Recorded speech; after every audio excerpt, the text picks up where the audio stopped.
welcome back to this week's Culture Conversations.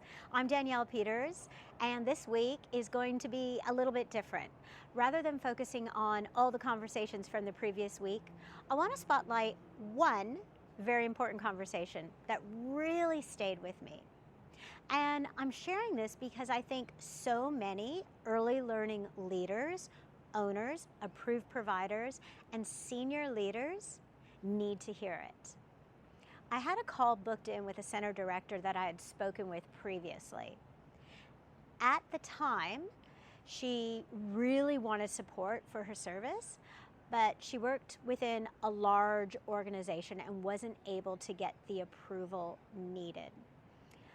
There were the usual roadblocks. Oh, it's not the right time. It's not a priority right now.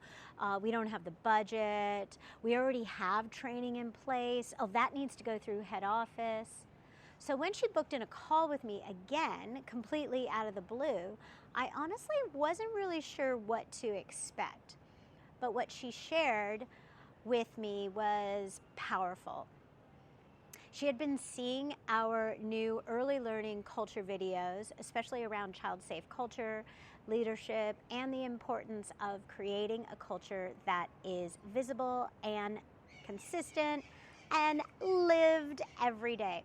And she said it was exactly what she needed because what they were trying to achieve right now felt completely overwhelming.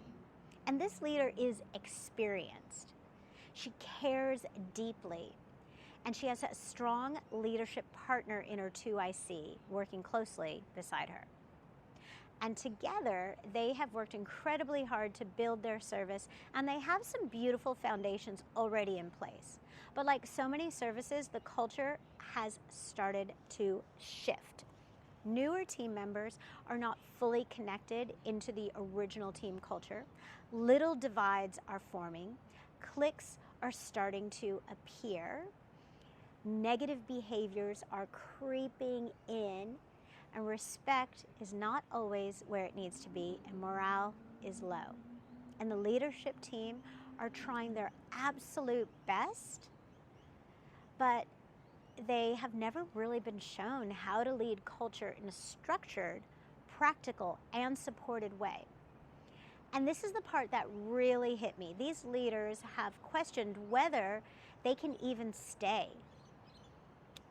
Not because they don't care, not because they don't love the children, the families, or their team, but because they care so much. They are exhausted from trying to hold the culture together without the support and structure they so desperately need. During our onboarding conversation, one of the leaders actually became emotional. And honestly, I think that moment says everything. Because behind every culture problem, there are usually really good people who are tired, good people who are overwhelmed, good people who are trying to do the right thing, but don't have the tools to bring everyone with them. And that is why this conversation matters. Because I wonder how many incredible center directors, 2ICs, educational leaders, room leaders are sitting inside their services right now thinking, I love this work, but I don't know how much longer I can keep doing this. And instead of receiving real culture support, they're being given another PD, 2-hour PD in service, another policy update, another expectation to organize a team lunch or a celebration day or an after-hours activity. But here's the thing, culture is not fixed by a quarterly lunch. It is not fixed by another celebration day. And it's definitely not fixed by asking already exhausted leaders to keep organizing more activities outside of work hours. Those things can be wonderful when the culture underneath is strong. But if there is mistrust, burnout, cliques, disrespect, or disconnection, the real work has to start deeper. It has to start with leadership, and it has to start with shared ownership, and it has to start with making culture clear, visible, consistent, and lived every day. And what I loved about this leader is that she decided to stop waiting for permission. She decided that doing nothing was no longer an option. She made the brave decision to invest in herself, her leadership team, and the culture of her service because she knows her team needs support now. And I think that is such an important message. The leaders who are closest to the culture often know what is needed long before anyone else does. They can feel the shift. They can see the divide.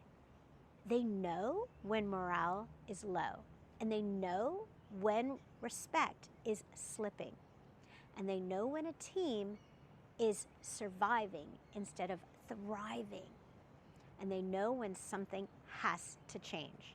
And this is exactly why we created the Early Learning HTC Masterclass.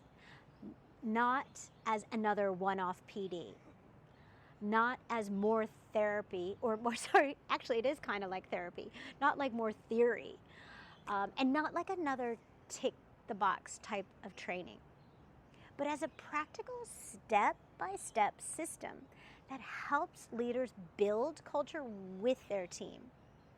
And over the next 5 months, we'll be supporting this leadership team to rebuild trust, strengthen respect, and bring that team together to reduce burnout and create a culture that is visible, consistent, and genuinely owned by everyone. And I already know this is going to be a powerful transformation because the care is there. The willingness is there. The leadership bond is already there. Now they finally have the structure and support to bring it all together. And if you are an owner, approved provider, area manager, or senior leader, I really want you to hear this. Your best leaders should not have to burn out before they get support.